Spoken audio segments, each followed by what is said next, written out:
Right, hello and welcome to part 19 of the Austin 7 special build. So in the last episode we ended up finishing off the bonnet. In this episode we're going to be making the seats. It's really tight and narrow. It's going to be quite tricky to get two seats in here, but I'm going to give it a go. We've got an idea. I'm going to talk you through the whole process and let me know your thoughts and opinions on it. So please leave a comment. Subscribe if you haven't to the channel. The last few videos have been really down on figures, so I don't know if people are getting notifications or people are just getting bored, I don't know. But please subscribe, it will really support the channel, and stay tuned for the rest of the video.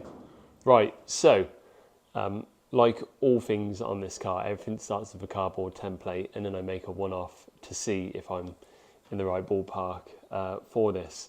This is no different.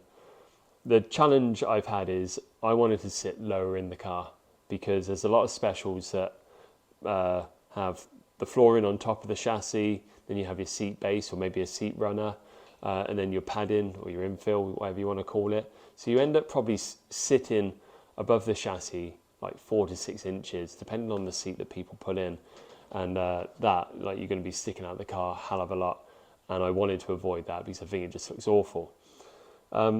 So my idea for this is I wanted to scallop the chassis so I sit in the car rather than on the car. And then that basically makes it very narrow. So you kind of shoot yourself in the foot, but it's all for looks for this process. I've got to scallop the other side. I did do the first side very early on in the build. So that's the thought process behind it. There isn't enough room to make a complete bucket seat, so I'm going to have to use the side of the tunnel as part of my seat. So I'm basically making kind of 2/3 of a bucket seat because the area I've got isn't wide enough to make a bucket seat with a consistent flow all the way through. So this is my cardboard template where you can see the shape only going sort of 2/3 and it comes to a bit of an end, but that's as much as I can get. I'm going to put a wide edge all the way around it, so that's really going to support it. So that's how I started off.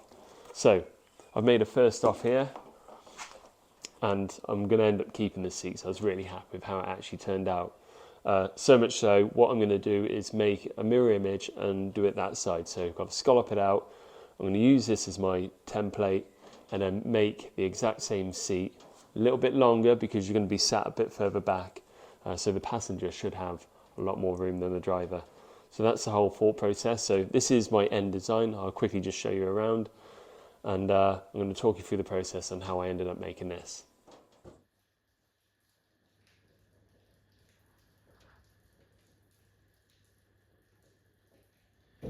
So I've got the scallop all cut out ready, and you simply just make cardboard template like so. So this matches exactly what I've got on the other side, but I've made it slightly longer because you sit a bit further back in the passenger seat. I've literally just transferred that over to a piece of steel. I'll get that bent up. I'm going to TIG weld that in. Not going to spend too long filming this. Literally TIG weld it in, clean it up, because really it's all about the seat in this episode.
Just offering the seat up for the first time gives you an idea, hopefully, of what they look like. If you've got a good imagination, that is. What I need to do now, because I need this to sit back probably about 1.5 inches, is scallop this section out here, just around the back there, so that allows the seat to sit a bit further back, and then we can start dialing in that shape and getting it matching. But so far so good. I know it looks a bit rough, but can't make an omelette without cracking an egg, so it'll all smooth out and look nice in the end. Right, what I've done is just take a little section out of here, and that has just allowed the seat to just settle down or sit in a more natural position. It's kind of where I want it roughly. What it has highlighted though is this area here is just sitting way too high, so I've just got to go to the sandbag, knock all that out, blend it all into here on the wheel, just tweak this shape around here, lift it up, and that will allow the base to sit flatter on the frame. So, like all things, everything has a knock-on effect until we get the final outcome that we want. But so far, so good. Like I say on all things on this car, it's not going to be everyone's cup of tea, but I love the offset here and how that just shapes over the top. I think it's going to be a really nice feature and something very different.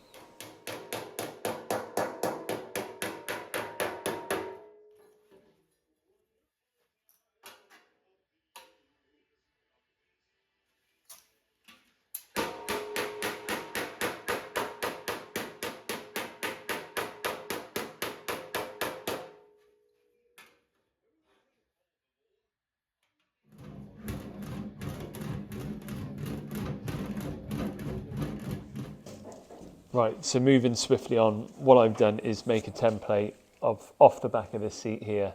I'm just using this film wrap that I've basically covered the Mini in behind. Just cut a little sliver of that off, put it over the back of the seat, use some masking tape and use it as a template. I've then offered it up to this seat here. It gives me a good but rough guideline where I want to trim that down to. So for my wide edge I need 13mm, but I'm not just going to commit straight away and chop that down to 13mm above that. I'm going to give myself a few mil because, the seat can move, left and right, up and down. It's not fixed in position, so I've got to be really careful that I don't make or overcommit too soon. So once I am happy with it, then I'll trim it down. I've just got to weld in a little section here.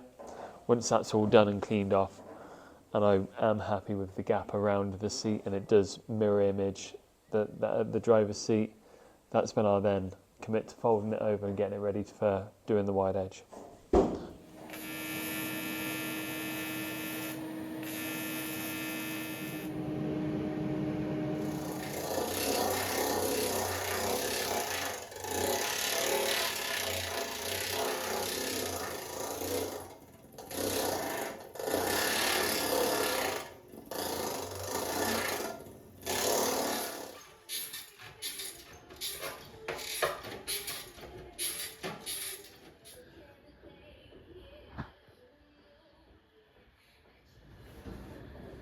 Okay, I'm pretty happy with how it's sitting now. I've got it as good as I'm going to get it, I think. Using a bit of string with a nut on the end for the centralising it all, the laser level, so using a bit of old technology, new technology, and then basically using your instincts and eyeing it up. I'm pretty happy with how it sits in there, how it matches the frame at the back and the shape matches the other side. So now, I know it's in Sharpie, but it's close enough. I'm going to leave a 13mm edge all the way around, start tipping that over, and then offer it back up again, and then that will show me if I need to make any changes to my wide edge before I fully commit and wrap the wire. Just keep offering it up and just change it as you go along. That's all you can do. It's one of them, offer it up, make adjustments, try it again, and when you're happy, fully commit. That's all I can say really.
Right, okay, so that's it for this episode. Let me know your thoughts and opinions on the seats.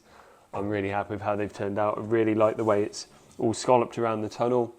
It's very different to what you see out there. Obviously, it is a bit of a compromise with how narrow they are.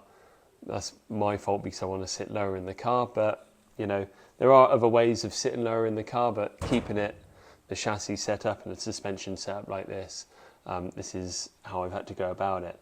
But as for a seat, I'm really happy how it looks. I think it looks the part really. With a little bit of padding, hopefully they'll be a bit more bearable. It's definitely not going to be a nice tourer.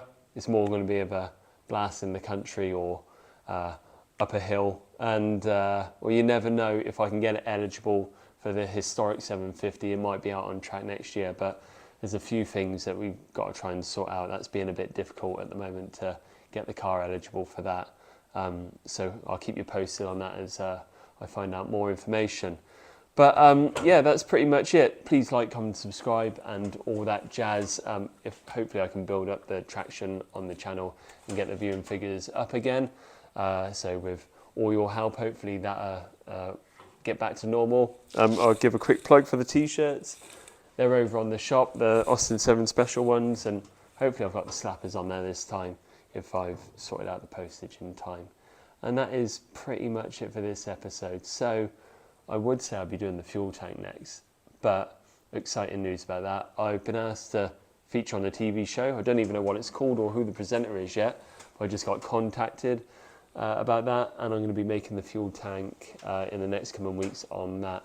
So that leaves me either with the dashboard, but for the 4 instruments I need, it's over £1,000, so I might just put that on hold for the moment.